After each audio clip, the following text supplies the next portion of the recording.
I never imagined that one small laugh could unravel my marriage, yet in hindsight, that moment feels unavoidable. My name is Claire. I'm 32, and until not long ago, I truly believed my husband, Ethan, would always remain by my side.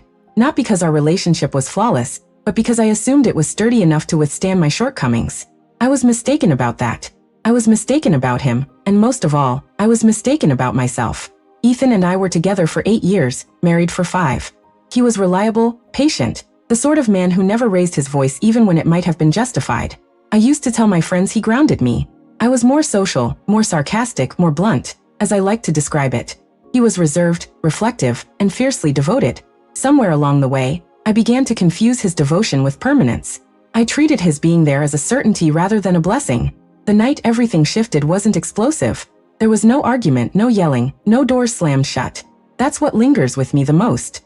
It was a forgettable Tuesday night, the kind that slips away unnoticed. We had finished eating, the dishes were drying in the rack, and we sat at opposite ends of the couch. Ethan was scrolling on his phone, but I could tell his thoughts were elsewhere.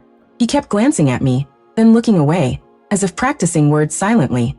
Eventually, he put his phone down and turned toward me. "Can I ask you something?" he said. I hardly looked up. "Sure." There was a pause, a long, heavy one. Then he asked softly, "Do you love me the way I love you?" I laughed. Not loudly, not cruelly, at least not in my mind, just a brief, surprised chuckle. "Why would you even ask that?" I said. "You're being weird." His smile faltered. "I'm serious, Claire." I rolled my eyes, still half smiling. "Come on. You know you're more invested in this marriage than I am. You always have been." I thought it was harmless. I thought we were just being honest. That's what I told myself. Ethan didn't laugh along. He just looked at me as if I'd spoken in a language he couldn't translate. "So you don't?" he asked. I shrugged. "I mean, I do love you. But you definitely loved me first and probably more." There it was, the truth raw and unpadded. I expected him to joke back, to give a sad smile and make some self-deprecating comment like he usually did. Instead, he nodded slowly. "Okay," he said. "That was all. No debate, no explanation." He stood, walked into the bedroom, and closed the door. I remember feeling irritated more than anything else. Irritated that he was being overly sensitive. Irritated that he'd turned a normal evening uncomfortable. I went to bed later without apologizing, convinced he'd move past it by morning like he always did. He didn't. The next day he was distant, courteous but detached. He made coffee only for himself.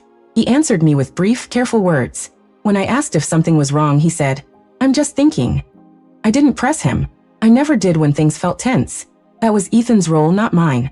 3 days later, he asked me to sit with him at the kitchen table. His voice was calm, almost tender, which should have warned me. He said he'd been thinking a lot, about us, about how we ended up here. I sighed. "Ethan, are we really still on this?" "Yes," he said. "We are." He told me he'd spent years feeling like a fallback instead of a deliberate choice. Like he was the safe place I settled into, not the person I truly wanted. He said my laugh wasn't the issue, it was what it exposed. That when he finally asked for reassurance, I treated it like a joke. "You didn't just laugh at the question," he said. "You laughed at me." I got defensive. "I didn't mean it like that. You're taking this too seriously." He looked at me, really looked at me, and for the first time, I noticed something unfamiliar in his eyes. Not sadness, not anger, distance. "That's the problem," he said. "I've been the only one taking us seriously." I told him he was exaggerating. I said couples go through stages. I said love isn't always balanced. What I didn't say was that part of me felt I had settled for him, and another part took comfort in knowing he would never leave. 2 days later, I came home to find his side of the closet empty. His books were gone. His toothbrush was missing. On the counter was a short, neat note in his careful handwriting. "I didn't leave because you laughed. I left because I finally heard the truth. I deserve to be with someone who doesn't treat my love like a joke." I called him immediately. No answer.